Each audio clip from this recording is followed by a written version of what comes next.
Interview 360 में। Gun violence के वाक़यात के बावजूद अमरीकी असलहे की मिल्कियत के सवाल पर तकसीम का शिकार। भारत के ज़ेर इंतज़ाम कश्मीर में इंसानों और जंगली जानवरों के दरमियान तसादुम में इजाफा क्यों हो रहा है? जानवर को नहीं पता है कि ये मेरे लिए डिफेंसिव वे में आया है या ऑफेंसिव वे में। और हमारे खुसूसी सिलसिले इंटरव्यू 360 में गुलकार और सियासतदान इब्रारुल हक से गुफ्तगू। अब देखिए 15 दिन में हमने अस्पताल बना दिया रेड क्रेसेंट। मीडिया ने कहीं इस बात को सामने नहीं लाया। प्रोग्राम व्यू 360 में खुशामदीद। वॉइस ऑफ अमेरिका के वाशिंगटन स्टूडियो से मैं हूं इरम अब्बासी। पाकिस्तान के वज़ीर आज़म इमरान खान ने कहा है कि उन्हें अफसोस है कि मुल्क में चंद अनासिर पाकिस्तानियों की पैगम्बर इस्लाम के लिए अक़ीदत और मोहब्बत का गलत इस्तेमाल करके अपने ही मुल्क में फ़साद फैला रहे हैं। वज़ीर आज़म की जानिब से बयान एक ऐसे मौके पर सामने आया है जब हाल ही में कलअदम करार दी जाने वाली तहरीक लब्बैक पाकिस्तान पैगम्बर इस्लाम के तौहीन-आमेज़ खाकों के मामले पर फ्रांसीसी सफ़ीर की मुल्क से बेदखली के मुतालबे पर एहतजाज कर रही है। पाकिस्तान के वफाकी वज़ीर दाखिला शेख रशीद अहमद ने दावा किया है कि कलअदम तहरीक लब्बैक पाकिस्तान से पंजाब हुकूमत के मुज़ाकरात का पहला दौर कामयाब रहा है और दूसरे दौर में उम्मीद है कि मामला तय पा जाएंगे। जबकि मुफ्ती मुनीबुर रहमान की मुल्कगीर हड़ताल की कॉल पर कराची समेत मुख्तलिफ शहरों में जुज़वी हड़ताल और सड़कों पर ट्रैफिक मामूल से कम है। इस सिलसिले में इस्लामाबाद से हमारे साथी मौजूद हैं आसिम अली राना। आसिम, सबसे पहले ये बताइए कि इस्लामाबाद में इस वक्त सिक्योरिटी की क्या सूरत हाल है? जी इरम, बिल्कुल इस्लामाबाद जो है वहाँ पर सिक्योरिटी में इस वक्त यहाँ पर बहुत ज़्यादा सिक्योरिटी हाई अलर्ट की गई है, क्योंकि जो इतलात हैं जो कहा गया है कलअदम तहरीक लब्बैक की तरफ से कि उन्होंने इस्लामाबाद पहुँचना है। और इस वक्त जिस मुकाम पर मैं खड़ा हूँ फैजाबाद का ये वो मुकाम है जहाँ पर उन्होंने यहाँ पर पहुँचने का कहा है। और अगर वो यहाँ पर आ जाते हैं तो रावलपिंडी और इस्लामाबाद के दरमियानी जंक्शन जो मेन पॉइंट है इस्लामाबाद का, इसके दरमियान तमाम ट्रैफिक को मुअत्तल करके दोनों शहरों को अमली तौर पर एक दूसरे से काट दिया जाता है। लेकिन यहाँ पर इस वक्त सिक्योरिटी बहुत ज्यादा जो है वो टाइट की गई है। रेंजर्स मौजूद हैं, इनके साथ साथ एफसी के एहलकार मौजूद हैं, Islamabad police, Punjab police, KPK से पुलिस मंगाई गई है। इसके साथ साथ आज़ाद जम्मू कश्मीर से जो पाकिस्तान के ज़ेर इंतज़ाम कश्मीर है वहाँ से भी पुलिस फोर्स जो है वो यहाँ पर इस्लामाबाद तलब की गई है।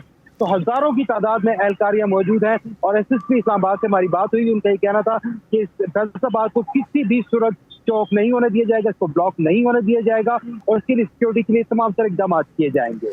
ये बताइए कि मुफ्ती मुनीबुर रहमान जमात इस्लामी और जमीयतुल इस्लाम फजलुर रहमान ग्रुप के कलअदम जमात तहरीक लब्बैक पाकिस्तान की हिमायत में खड़े होने से क्या हुकूमत की मुश्किलात बढ़ती नजर आ रही हैं? अगर देखा जाए तो मुफ्ती मुनीबुर रहमान ने जो आज किया था, मुतालबा किया था, उन्होंने सिर्फ एक हड़ताल का किया था और आज पूरे पाकिस्तान में जो हुई है वो जुज़वी तौर पर हड़ताल हुई है। इससे हुकूमत के लिए खासी मुश्किलात तो पैदा हुई हैं। लेकिन बाकी जो जमातों का आपने कहा कि मौलाना फजलुर रहमान उन्होंने और जमात इस्लामी ने अभी अमली तौर पर तहरीक लब्बैक के साथ उनके एहतजाज में शामिल होने का भी ऐलान नहीं किया। सिर्फ अभी जो तहरीक लब्बैक पाकिस्तान है उन्होंने अपने मार्च का ऐलान किया और उनका कहना है कि वो 20 तारीख को लाजमी तौर पर इस्लामाबाद से रवाना होंगे और उसके बाद यहाँ लाहौर से रवाना होकर इस्लामाबाद पहुंचेंगे और यहाँ पर एहतजाज किया जाएगा। अभी तक जो बाकी तमाम जमातें हैं उनके सिर्फ अखलाकी तौर पर उन्होंने अपना दबाव तो डाला है, हुकूमत के ऊपर प्रेशर में इजाफा तो हुआ है, लेकिन अगर अमली तौर पर जब शामिल नहीं होते तो हुकूमत को इससे ज्यादा फर्क नहीं पड़ेगा। आसिम, ये बताइए कि शहरी जख्मी भी हुए, हलाक भी हुए, हुकूमत का लाहे अमल क्या नज़र आ रहा है? इमरान खान ने कौम से खिताब भी वो कर रहे हैं, तो हुकूमत ने कुछ बताया वो किस तरह से निपटने जा रही है इस मामले से?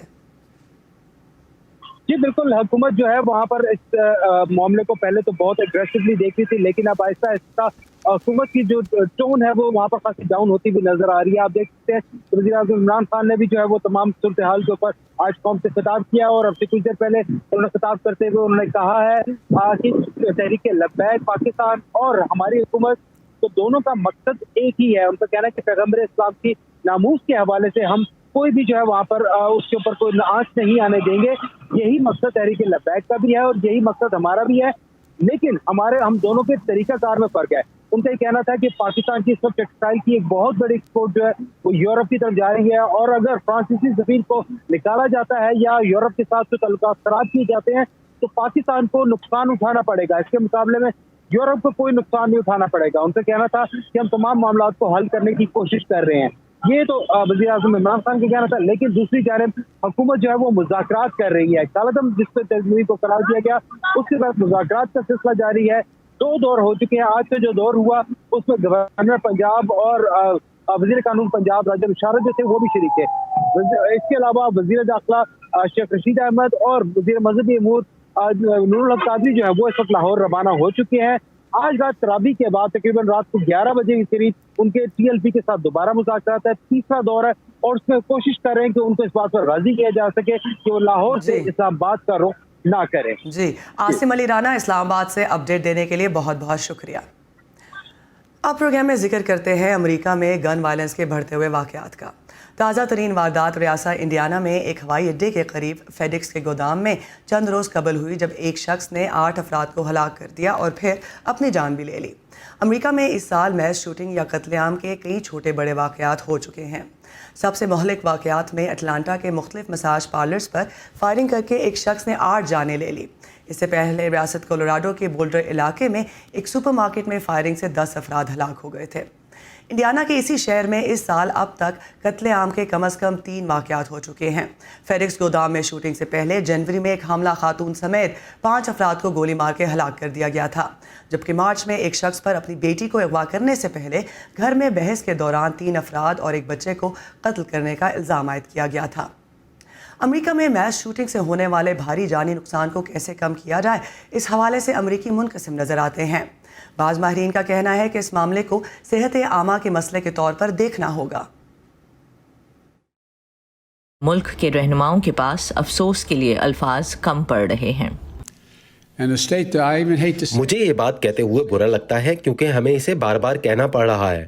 میرا دل بچ جانے والوں کے ساتھ ہے. اصل صورتحال اس سے بھی بدتر ہے. پچھلے سال قریباً 20,000 امریکی افراد گن وائلنس سے ہلاک ہوئے. پرتشدد واقعات کے بارے میں اعداد و شمار جمع کرنے والی تنظیم گن وائلنس آرکائیوز کے مطابق مزید 24,000 افراد نے بندوق کی مدد سے خودکشی کی، لیکن امریکی عوام اسلحہ رکھنے کے معاملے پر منقسم ہیں.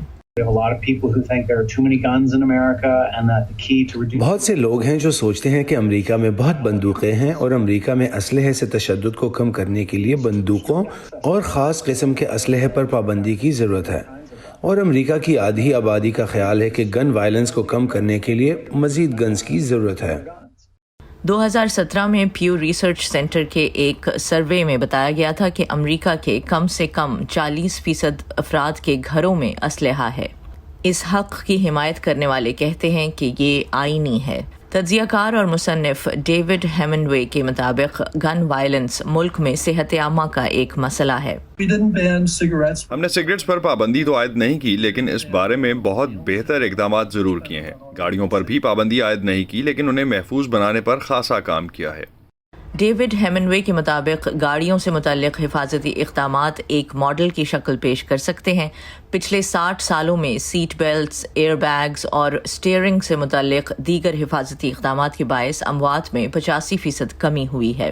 وہ کہتے ہیں کہ کوئی ایک طریقہ گن وائلنس کو ختم نہیں کر سکتا، لیکن حقیقی اقدامات کو مد نظر رکھتے ہوئے یہ دیکھنا کہ کیا بہتر ہے اور اسلحہ رکھنے والوں کو اتحادی بنانے سے مدد ضرور ہوگی. گنز سے متعلق حقوق اور اس کے بارے میں قوانین دونوں ہی امریکی تاریخ کا حصہ ہیں، لیکن آئین کے ماہر ایڈم ونکلر کہتے ہیں کہ اس منقسم قوم کے درمیان کسی مشترک بات کو تلاش کرنا بہت مشکل ہے. وہ کہتے ہیں کہ ابھی بھی انفرادی طور پر ریاستوں کی کوشش ہے کہ اسلحہ رکھنے کے حق کا احترام کرتے ہوئے لوگوں کی جانچ پڑتال اور دیگر کمزوریوں پر قابو پایا جا رہا ہے. میرا خیال ہے کہ ہمیں ایک معاشرہ ہونے کے ناطے یہ کرنا چاہیے کہ ہم دونوں طرف ہی انتہائی اقدام سے کام نہ لیں. نہ تو اس سائٹ پر جو کہتے ہیں کہ گن رکھنا ان کا حق ہے اس لیے کسی گن کنٹرول کی اجازت نہ ہو، اور دوسری سائٹ جو کہتی ہے کہ ہمیں اسلحہ رکھنے کا کوئی حق نہیں ہے اور ہمیں مزید اسلحہ نہیں بلکہ گن کنٹرول چاہیے. ان ماہرین کے مطابق ملک سے گن وائلنس کا مکمل طور سے خاتمہ کبھی نہیں ہو سکتا، اور اس منقسم ماحول میں اس پر گفتگو کرنا بھی مشکل ہے. لیکن امریکیوں کو ایسے سانحات میں کمی کرنے کے لیے آپس میں مشترک اقدار تلاش کرنا ہوں گی. مائک او سلوون کے ساتھ نخبت ملک، وائس آف امریکہ. दुनिया भर से अहम खबरों और दिलचस्प मालूमात के लिए आइए हमारी वेबसाइट urduvoa.com पर। यह सारा कंटेंट आपको मिलेगा हमारे सोशल मीडिया प्लेटफॉर्म्स पर भी। तो आइए facebook.com/VOA उर्दू के पेज पर, ट्विटर पर हमारा हैंडल है @urduvoa।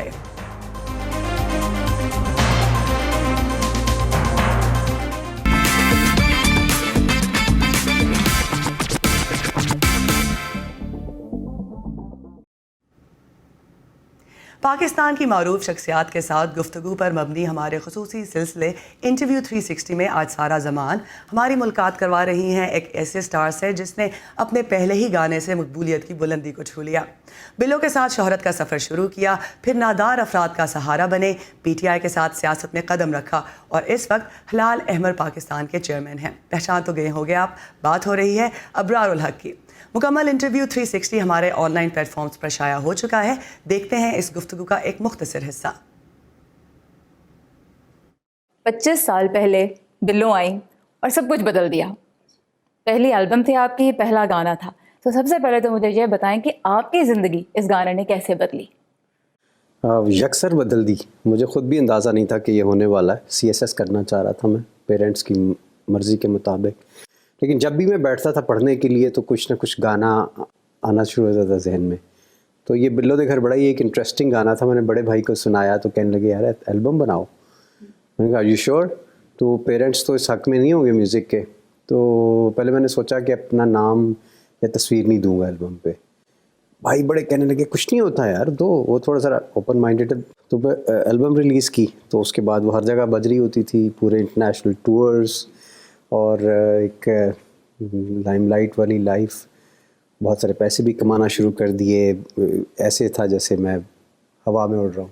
जब एक फिल्म वालों ने आपसे ये गाना मांगा तो आपके एक भाई ने कह दिया कि नहीं ना, ये दो ऑलरेडी बड़ी बदनामी हो चुकी है। एक जोक सा ही हो गया था, बिकॉज वो कहने लगे कि सर भाई देने दे गाना, देखना इतना पॉपुलर हो गया इसका गाना, तो फिल्म में आएगा तो हमारी फिल्म भी हिट होगी। तो भाई कहने लगे पहले इसने इतनी बदनामी करा दी है, अब वो फिल्म में जाएगा। तो वो हंस के कहने लगा फिर तुसी मसीत च दे दो गाना। अब उसके ऊपर सब कैसे निकलेगी। और इसरार भाई भी हंस रहे थे। कंट्रोवर्शियल गाने बनाने का आपका सिलसिला रुका नहीं, क्या वजह थी? क्या ये आइडियाज़ आते थे कि एक के बाद एक ऐसा गाना दूं जिस पे कहीं ना कहीं पेशी भुगतनी पड़ जाए? अच्छा, मैं समझता हूँ कि कंट्रोवर्शियल हो जाते थे, होते नहीं थे।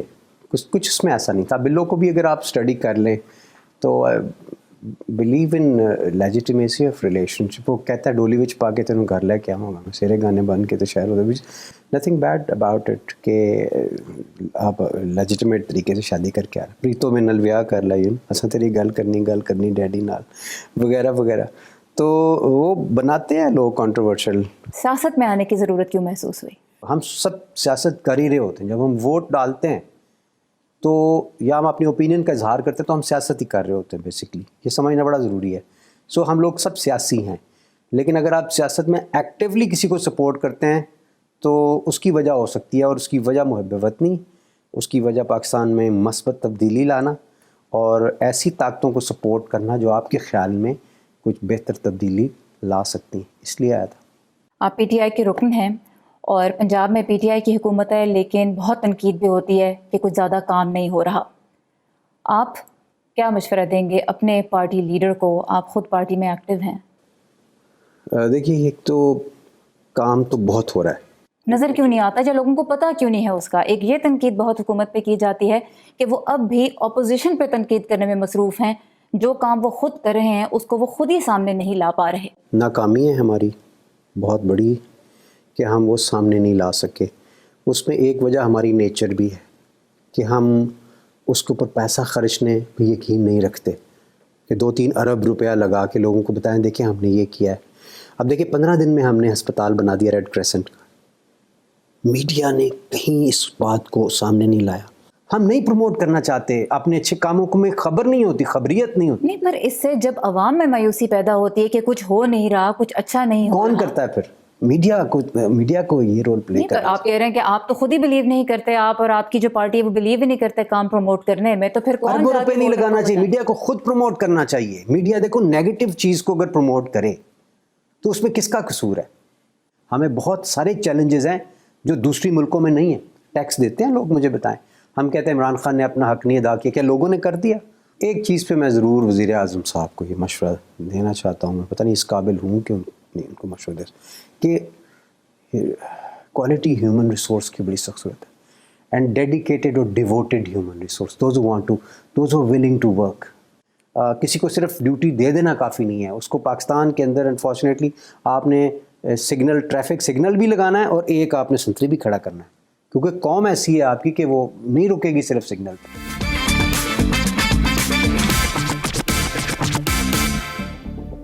ابرار الحق کی والدہ کی وفات نے انہیں کیسے متاثر کیا، اور ہلال احمر کی چیئرمین شپ لینے کا فیصلہ انہوں نے کیوں کیا؟ ایسے ہی کچھ سوالوں کے جواب آپ کو ملیں گے انٹرویو 360 کی مکمل ویڈیو میں، جو اس وقت ہمارے فیس بک اور یوٹیوب چینل پر پوسٹ کی جا چکی ہے. امریکہ، جو ملک ہے خوابوں کا، اپنے خوابوں کو حقیقت بنانے والوں کا، اپنی ایجاد سے دنیا بدلنے والوں کا، تحقیق، تجربات اور ٹیکنالوجی سے ہم سب کو نئی راہ دکھانے والوں کا، کچھ کر گزرنے کا جذبہ لیے اپنا کل روشن بنانے والوں کا. ایسے ہی ڈریمرز اور اچیورز کی کہانیاں دیکھیے نیو 360 میں آج نیوز پر. بھارت کے زیر انتظام کشمیر میں علاقے کا آدھا حصہ جنگلات پر مشتمل ہے، جو جنگلی حیات کا مسکن ہے، لیکن انسانی آبادی میں اضافے سے رہائشی علاقے جانوروں کی ان پناہ گاہوں کے قریب ہوتے جا رہے ہیں. اس سے انسان اور جانور کے درمیان حد سکڑ رہی ہے. سری نگر سے زبیر ڈار بتا رہے ہیں کہ جانور اور انسان کے آمنے سامنے آ جانے سے دونوں کے لیے خطرہ کیسے بڑھ رہا ہے. اس حادثے کو 30 سال کا عرصہ ہو چکا ہے جب علی محمد صوفی کا سامنا ایک خونخوار ریچھ سے ہوا تھا. علی محمد ابھی تک سانس لینے کے لیے ایک پلاسٹک کی نلی کا سہارا لے رہا ہے. علی محمد صوفی ان سینکڑوں افراد میں شامل ہے جو جنگلی جانوروں کے خطرناک حملوں میں زندہ بچ گئے. ان کے چہرے پر زخموں کے نشانات اب بھی باقی ہیں. میں 2 بجے کے قریب نماز کے لیے جا رہا تھا کہ اچانک ریچھ نے مجھ پر حملہ کیا اور مجھے زمین پر گرا دیا. ریچھ میرے سینے پر چڑھ گیا. میں نے اس سے خود کو چھڑانے کی کافی کوشش کی. آخر میں جب میں تھک گیا تو میں نے ہمت ہاری. اس نے میرے چہرے کو اپنے جبڑوں میں لے کر کاٹنا شروع کیا. میں بے ہوش ہو گیا. مجھے پھر معلوم نہیں کیا ہوا. میرا 18 ماہ تک اسپتال میں علاج چلتا رہا. میری زندگی میرے لیے ایک بوجھ بن کر رہ گئی ہے. محکمہ وائلڈ لائف کی انسانی آبادیوں کے نزدیک جانے والے تیندووں کو پکڑنے کی کوشش پچھلے کچھ عرصے میں تیز ہو گئی ہیں. بڑگام ضلع میں نصب درجن کے قریب پنجرے نصب ہیں. ایک مہینے میں ہم نے 2-4 لیپرڈ سے، ایک تو کل ہی ہم نے چاڈورا میں کیا رات کے 1:30 بجے. اس سے پہلے ہم نے سبدن گلوال پورا میں بھی کیا. ایک مہینے میں 4واں لیپرڈ ہے ہم نے. علاقے میں وائلڈ لائف محکمے کے اہلکار لوگوں کو بچاؤ کرنے کی تدبیریں اختیار کرنے اور خاص طور سے رات کے وقت باہر نہ نکلنے کی تاکید کرتے ہیں. جموں کشمیر میں صرف 2 سال میں تقریباً 30 افراد جنگلی جانوروں کے حملوں میں اپنی جان گنوا چکے ہیں، جبکہ تقریباً 500 لوگ شدید زخمی ہوئے ہیں. یہ اٹیک کم ہو سکتے ہیں، مطلب جیسے اگر ہم دیکھیں گے کہ اگر ہم یورپین کنٹریز یا امریکن کنٹریز اگر ہم دیکھیں گے تو وہاں بھی بلیک بیئر کافی حد تک ہائی ڈینسٹی میں پائے جاتے ہیں اور ہیومن ہیبیٹیشنز کے نزدیک پائے جاتے ہیں. لیکن وہاں پہ ایک چیز ہے کہ لوگوں کے اندر اویئرنیس لیول کافی ہائی ہے. ان کو پتہ ہے کہ جانور کو کیسے ایک سیف پیسیج دینی ہے اور جانور کو کیسے فیل کرانا ہے کہ میری وجہ سے آپ کو خطرہ نہیں ہے، تاکہ جانور ایوائڈ کرے ہیومن پریزنس اور اپنے نیچرل کوریڈور میں چلا جائے. جنگلوں کے نزدیک مکانوں کی تعمیر جاری رہنے سے جنگلی جانوروں میں بھی عدم تحفظ کا وہی احساس پیدا ہوا ہے جو انسانوں میں اس وقت ہوتا ہے جب کوئی ان کی زمین پر، ان کے گھروں پر قبضہ کر لیں. جانور کو نہیں پتا ہے کہ یہ میرے ساتھ، یہ میرے لیے ڈیفینسو وے میں آیا ہے یا آفینسو وے میں. جانور کے پاس یہ ٹریٹس جو ہوتے ہیں، نیچرل ٹریٹس، یہ ڈیفینسو میکانزم ہوتا ہے، یہ کوئی آفینسو میکانزم نہیں ہوتا. ماہرین کا یہ بھی کہنا ہے کہ حکومت کو اس بارے میں زیادہ خوش فہمی میں نہیں رہنا چاہیے کہ تربیت یافتہ عملے کے ذریعے ان جانوروں کو قابو کر کے انسان اور حیوان کے درمیان اس تصادم کو مکمل طور سے روکا جا سکتا ہے. زبیر ڈار، وائس آف امریکہ، سری نگر. चटपटे बेहतरीन पाकिस्तानी खाने कहाँ मिलते हैं, इस पर लाहौर और कराची वालों की नोकझोंक शायद कभी ख़त्म ना हो। इसी तरह अमेरिका में कॉफ़ी तो हर शहर में दिन रात पी जाती है, मगर किस शहर को कॉफ़ी कल्चर का गढ़ समझा जाना चाहिए, इस पर सिएटल और न्यूयॉर्क सिटी में मुकाबला है। यकीनन मशहूर कॉफ़ी चेन स्टारबक्स का आगाज़ सिएटल से हुआ, पर न्यूयॉर्क वाले कहते हैं कॉफ़ी तो उनकी रग रग में दौड़ती है। देखते हैं कॉफ़ी कल्चर का असल गढ़ होने का दावा न्यूयॉर्कर्स किस बुनियाद पर कर रहे हैं। किसी भी बड़े शहर की तरह न्यूयॉर्क में भी दिन का आगाज़ कुछ यूं होता है। Small coffee and one bagel please. सिर्फ $2 में नाश्ता कीजिए न्यूयॉर्क में ठेले वालों से। जो आंधी आए या तूफान, न्यूयॉर्कर्स को सुबह बखैर कहने पहुंच जाते हैं। दिन का आगाज़ करने की एक और मकबूल जगह दिल्ली है, जो डेलिकेटेसन का मुखफ़फ़ है। ये एक छोटी सी दुकान होती है जहां ज़रूरत की तमाम अशिया दस्तयाब होती हैं, जैसे छोटे मोटे स्नैक्स, कुछ गर्म खाना और कॉफ़ी। हमारे पास आज तक बहुत से मशहूर लोग आए हैं, जैसे सिल्वेस्टर स्टैलोन और हावर्ड स्टर्न हमारे ग्राहक हैं, गो के वो कॉफ़ी नहीं पीते। न्यूयॉर्क में कॉफ़ी का जायका लोगों ने पहली मर्तबा 17वीं सदी की शुरुआत में चखा था। उस वक्त इस शहर का नाम न्यू एम्स्टरडैम था, जो इसे नेदरलैंड से आए इसके डच बानियों ने दिया था। न्यूयॉर्क दरहकीकत शुमाली अमेरिका का कॉफ़ी कैपिटल था। न्यूयॉर्क का कॉफ़ी कल्चर बहुत मखसूस है, क्योंकि ये एक डच नौआबादी थी। 19वीं सदी तक गर्मा गर्म भाप उड़ाता कॉफ़ी का कप चंद सेंट में मिल जाता था, साथ में खबरें और अफवाहें बिल्कुल मुफ्त। जब कागज के कप बनने लगे तो कॉफी साथ ले जाना या कॉफी टू गो मामूल बन गया। हम पिछले 100 साल से रोजाना बेहतरीन ताज़ा कॉफी का कप फराहम कर रहे हैं। अलेक्जेंड्रा वेसेलारो एक ऐसी कंपनी के मालिक हैं जो 3 नस्लों से न्यूयॉर्कर्स को कॉफी पिला रही है। 1960 से न्यूयॉर्क में ज्यादातर कॉफी की दुकानों के मालिक यूनानी तारिकीन वतन रहे हैं, लिहाजा ये महज इत्तफाक नहीं कि कॉफी के कप पर सबसे ज्यादा नजर आने वाली अलामत एम्फोरा है। ये कॉफी टू गो की उसी तरह अलामत है जैसे पीली टैक्सियां न्यूयॉर्क की। और फिर स्टारबक्स की शुरुआत हुई सिएटल में। स्टारबक्स ने कॉफी को बहुत अच्छा रोस्ट किया है। इनका रोस्ट दूसरों के मुकाबले में गहरा है, और यही बात कई सालों तक इनकी पहचान थी। इनकी कॉफी का मेयार आला था और वो इसको बहुत ज्यादा रोस्ट करते थे। उन्होंने एक तरह से सार्फिन को अपने ब्रांड से इस तरह मानूस किया कि वो हकीकतन इसे सराहने लगे। जो न्यूयॉर्कर्स कॉफ़ी से पुरसुकून अंदाज में लुत्फ़अंदोज़ होना चाहते हैं, उनके लिए कैफ़े रिजियो है, जहां अतालवी तारीख और सकाफत के रंग आज भी नज़र आते हैं। यहाँ की कॉफ़ी मशीन न्यूयॉर्क में सबसे पुरानी है। इस वक्त से अंदर और बाहर से खचाखच भरा होना चाहिए, मगर अब सयाह नहीं आते। 50 साल से फेब्रिजियो ये कॉफ़ी शॉप चला रहे हैं। इनसे पहले इनके वालिदैन भी इतना ही अरसा यहाँ मौजूद रहे। यहाँ कॉफ़ी अब भी रिवायती अतालवी तरीके से ही तैयार की जाती है। यहाँ बैठकर कॉफ़ी पीना अच्छा लगता है, और ये सोचना कि मैं उन अजीम शौरा के साथ बैठा हूँ जो यहाँ आते थे और इन्हीं मेज़ कुर्सियों पर बैठकर लिखा करते थे। चाहे किसी रिवायती जगह से खरीदा जाए या भागते दौड़ते किसी दिल्ली से, कॉफ़ी का कप न्यूयॉर्क में जिंदगी का एक अहम हिस्सा ज़रूर है। नीना विश्नेवा के साथ सारा जमान, वॉइस ऑफ अमेरिका। इसी पर ख़त्म करते हैं आज का व्यू 360 प्रोग्राम पर। अपने फीडबैक के लिए आप आ सकते हैं facebook.com/VOA उर्दू के पेज पर। इसके अलावा ट्विटर और इंस्टाग्राम पर हमारा हैंडल है @urduvoa। एरम बासी को दीजिए इजाज़त। ताज़ा तरीन खबरें, अहम वाक़यात, ऑडियो वीडियो रिपोर्ट्स और धज्जिए देखें, सुने और पढ़ें VOA उर्दू की स्मार्टफोन ऐप पर। खबरें अब हर वक्त आपकी मुट्ठी में।